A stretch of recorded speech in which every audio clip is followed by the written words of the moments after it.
Good morning प्रिय student, एक बार फिर से पुनः burst Tagore senior secondary school की तरफ से साइंस ऑनलाइन क्लासों में आपका हार्दिक स्वागत है। प्रिय स्टूडेंट, जैसा कि हम अध्याय 9 के बारे में बात कर रहे थे और अध्याय 9 से हमने कुछ अध्ययन बिंदु प्रकाश की प्रारंभिक घटना, प्रकाश का परावर्तन और दर्पण संबंधित कुछ पारिभाषिक शब्द और उनसे संबंधित आंकिक प्रश्नों का हमने अध्ययन किया है। ठीक है, नेक्स्ट टॉपिक जो हमने स्टार्ट किया था कल, प्रकाश का अपवर्तन। किसके बारे में? प्रकाश का अपवर्तन जो टॉपिक है उस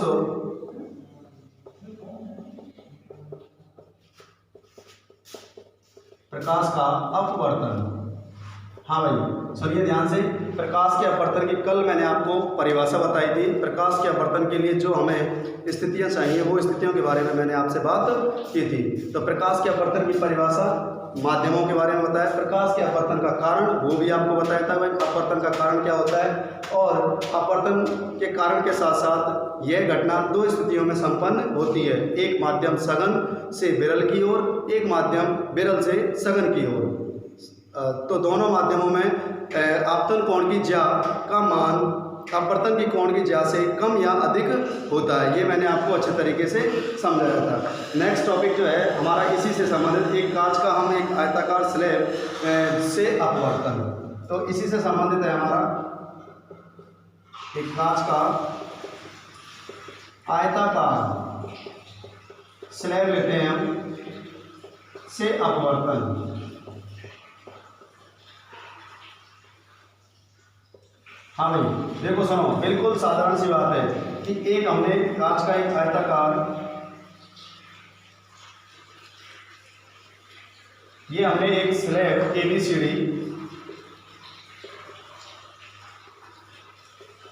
ये हमने लिया है। कांच के आयताकार स्लैब पर हम प्रकाश की किरण को आपतित करते हैं किसी प्रकाश स्रोत से।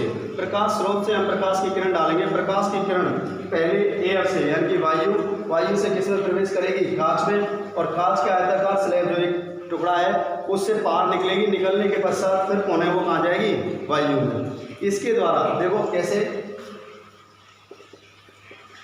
ये हमारा प्रकाश स्रोत, इससे बिल्कुल सीधी प्रकाश की किरण है। आपतित प्रकाश की किरण जिसको बोला जाता है, यह प्रकाश की किरण इस पृष्ठ AB जो कि यानी अपवर्तक पृष्ठ के रूप में, तो वायु यहाँ से आ रही, तो ये हमारा माध्यम कौन सा हो गया? वायु की अपेक्षा कांच। पहचान सकते हो कौन सा विरल है और कौन सा सघन है? तो ये हमारा माध्यम कैसा है? विरल।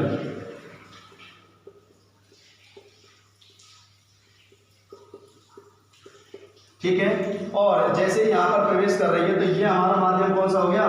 सघन।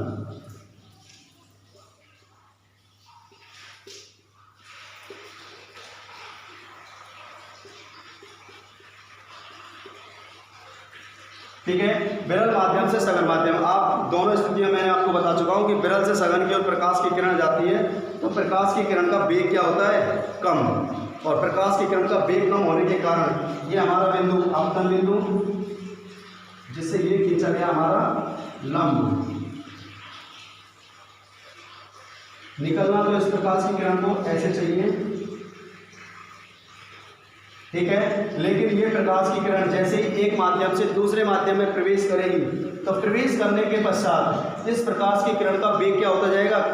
कम होने के कारण ये प्रकाश की किरण अपने पथ से क्या हो जाती है? विचलित। और विचलित इस प्रकार से यह प्रकाश की किरण किस ओर झुक जाती है? अभिलंब की ओर झुक जाती है। किस ओर झुक जाती है? अभिलंब की ओर झुक जाती है।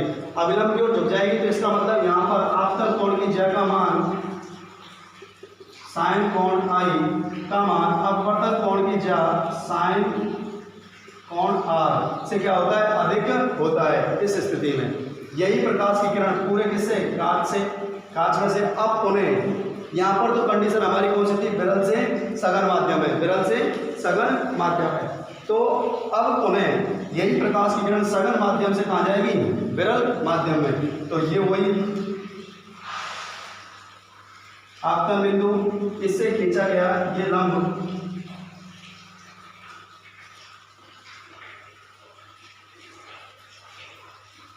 ठीक है।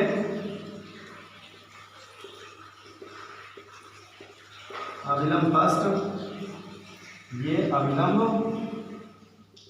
सेकेंड। ठीक है भाई, इधर ध्यान से देखिए, ये प्रकाश की किरण होनी तो क्या चाहिए, ये प्रकाश की किरण बिल्कुल सीधी इस तरीके से अपने पथ से इस प्रकार गुजरनी चाहिए, लेकिन होता ऐसा नहीं है। क्यों नहीं होता है? क्योंकि यहाँ पर कौन सी घटना होती है, वही अपवर्तन की घटना होती है। अपवर्तन की घटना के फलस्वरूप वह प्रकाश की किरण अपने पथ से पुनः क्या हो जाती है, विचलित हो जाती है। क्योंकि यहाँ पर सघन से और पुनः बाहर निकल गई, इसका मतलब फिर पुनः कौन सा माध्यम आ गया, वही विरल।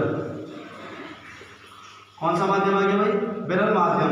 विरल माध्यम का मतलब है वही एयर, वायु। तो ये विरल माध्यम में पुनः प्रकाश की किरण वापस आ रही है। तो सेकंड स्थिति हमारी, जिस स्थिति के अंदर हमने अध्ययन किया था कि प्रकाश की किरण का वेग सघन माध्यम से और विरल माध्यम में जाने पर उस वेग में क्या होती है, यानी कि अधिकता।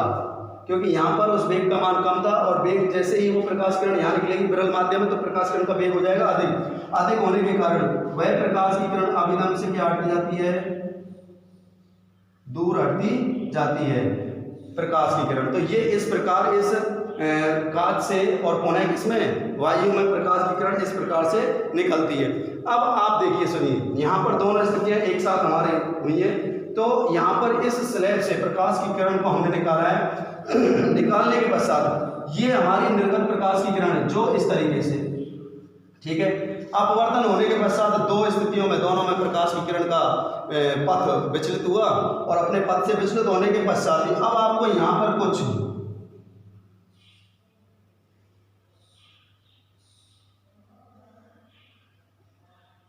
लग रहा है कि इन दोनों प्रकाश की किरणों के मध्य दूरी कैसी है, समान। इसका मतलब ये प्रकाश की किरण एक दूसरे के कैसी है, समानांतर। कैसी है, समानांतर। कह सकते हैं हम कि यानी कि प्रकाश की किरण का जितना अपवर्तन यहाँ विरल माध्यम से सघन माध्यम में हुआ था, उतने ही डिग्री कोण का सघन माध्यम से और किसमें, विरल माध्यम में हुआ है। अर्थात ये दोनों प्रकाश की किरणें आपस में एक दूसरे के कैसी हैं, समानांतर। कैसी है भाई, समानांतर। तो यही प्रदर्शित इससे करना है कांच के आयताकार स्लैब से, कि यानी कि प्रकाश की किरण जो होती हैं वो प्रकाश की किरण, निर्गत प्रकाश की किरण और अपवर्तित प्रकाश की किरणें आपस में एक दूसरे के समानांतर होती हैं। इसको हम प्रयोग के द्वारा, प्रयोग में ये आप डायग्राम बनाओगे जो आपके नोट्स में बना हुआ है। ये डायग्राम बनाने के पश्चात जो हमने भाषा का इस्तेमाल किया है, जो हमने बोली है, उसी भाषा जिसमें ये पृष्ठ कितने, 2 AB और पृष्ठ CD। अपवर्तक पृष्ठों की संख्या कितनी है भाई, 2।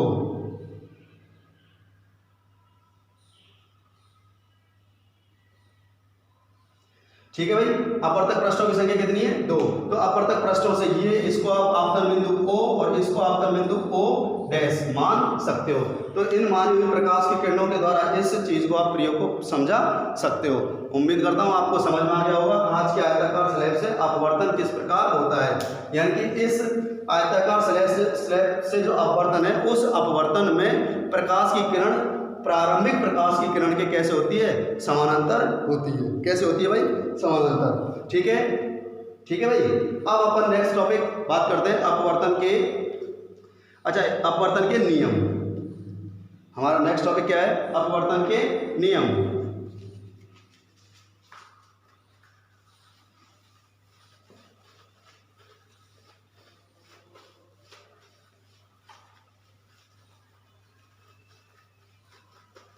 हाँ भाई, देखिए इधर,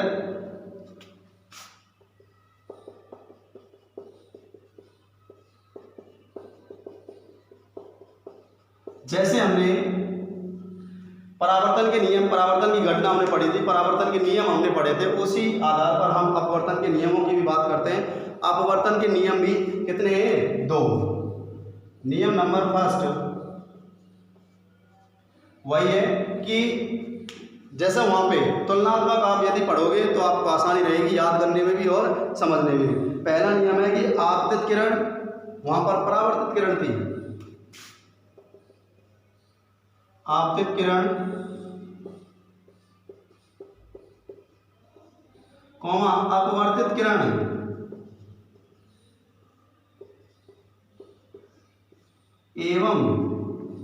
एवं आपतन बिंदु से खींचा गया अविलंब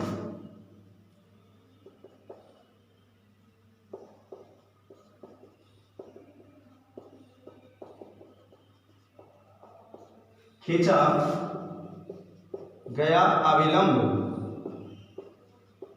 तीनों ही वहां पे थे, तीनों ही यहां पर है, अविलंब तीनों एक ही तल में स्थित होते हैं। ठीक है भाई, तो मैं कह सकता हूं केवल यहां पर परावर्तित किरण की जगह पे कौन सा क्या है शब्द, अपवर्तित किरण, बाकी वही बिल्कुल नियम वही है, और किसके समान है, उसी परावर्तन की घटना के समान। परावर्तन की घटना में भी वही, परावर्तन के नियम में भी यही, आपतित किरण, परावर्तित किरण और आपतन बिंदु से खींचा गया अविलंब, तीनों ही कैसे होते हैं, एक ही तल में स्थित होते हैं। यहाँ पर हम बोलेंगे पहला नियम है कि आपतित किरण, अपवर्तित किरण और आपतन बिंदु से खींचा गया अविलंब, तीनों एक ही तल में स्थित होते हैं। दूसरा नियम मैं साथ के साथ दोहराते हुए चल रहा हूं आपको कि नियम नंबर 2। अच्छा, मुझे आप देखो यहाँ सामने हो तो हम किसी भी तरीके से पूछ करके उस परिचर्चा को और आगे बढ़ा सकते हैं। यहाँ मैं आपको मैं ही बोलने के लिए मजबूर हूँ, कह सकता हूँ कि नियम नंबर 2 परावर्तन के अनुसार क्या था कि आपतन कोण और परावर्तन कोण का मान सदैव एक दूसरे के लिए क्या होता था, बराबर। यहाँ पर हम बात करेंगे आपतन कोण की ज्या और परावर्तन कोण की ज्या का मान बराबर नहीं कर सकते। आपतन कोण की ज्या एवं अपवर्तन कोण की ज्या का मान, या फिर कह सकते हैं का अनुपात जो होता है वो सदैव कैसा होता है, स्थिर होता है।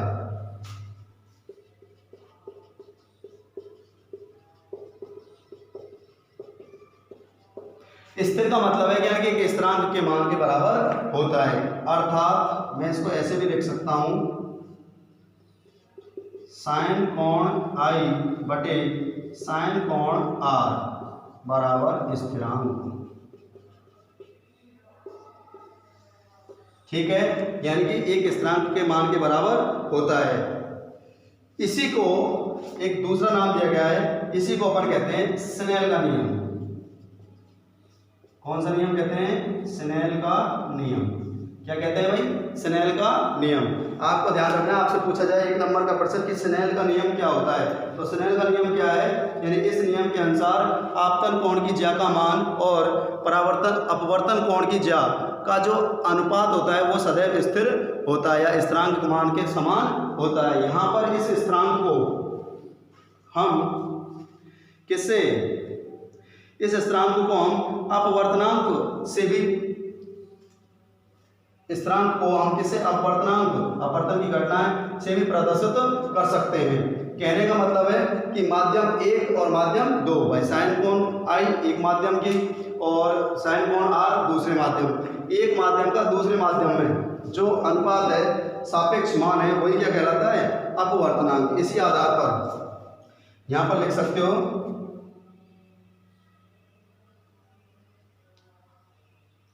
यह स्थिरांक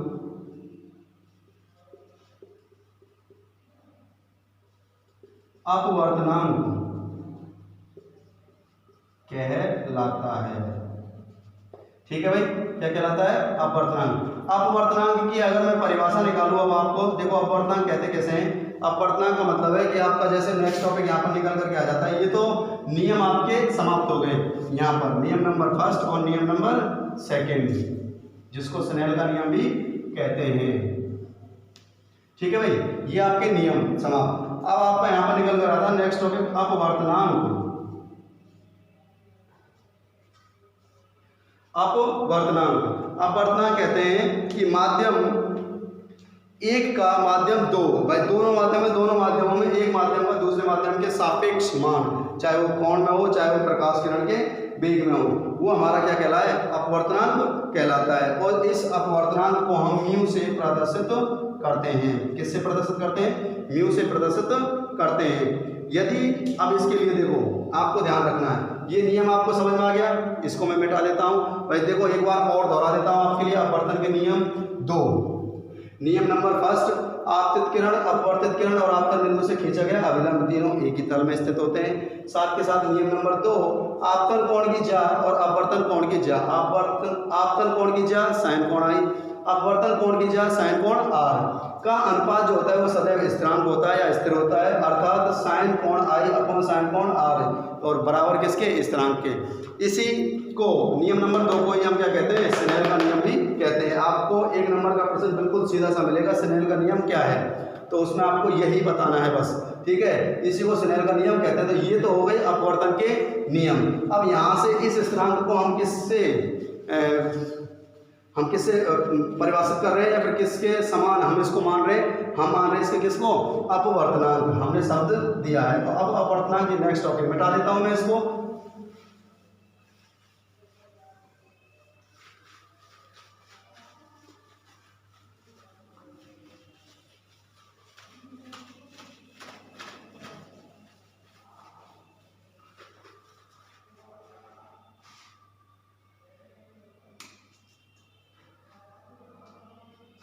हाँ भाई देखिए नेक्स्ट टॉपिक हमारा अपवर्तनांक, जिसे हम म्यू से प्रदर्शित करते हैं, म्यू से प्रदर्शित करते हैं। अपवर्तनांक होता क्या है कि प्रकाश की किरण का वेग, प्रकाश की किरण का वेग किसमें, प्रकाश की किरण का वेग किसमें, दोनों माध्यमों में। किसमें है भाई, दोनों माध्यमों में। और माध्यमों में प्रकाश की किरण का वेग का जो अनुपात है वो हमारा अपवर्तनांक के रूप में हम प्रदर्शित कर सकते हैं। तो यहाँ पर इस अपवर्तनांक को दो, एक सापेक्ष एक निरपेक्ष, सापेक्ष एक के दूसरे और निरपेक्ष भी वही, तो दोनों को हम एक समान ही तरीके से, लेकिन यहाँ पर हम केवल जो बात करते हैं वो निरपेक्ष अपवर्तनांक की बात करते हैं। निरपेक्ष अपवर्तनांक जो होता है उसकी सीधी साधारण से परिभाषा होती है कि उसमें प्रकाश की किरण का जो वेग है, एक माध्यम तो उसमें क्या होता है, निर्वात, एक माध्यम तो क्या होता है उसमें, निर्वात, निर्वात का मतलब वायु। तो एक माध्यम फर्स्ट के रूप में तो कौन होता है, निर्वात, यानी सदैव प्रकाश की किरण कहां से आती है, वायु से, और वायु से आकर के किसी दूसरे माध्यम में, दूसरा माध्यम हमारा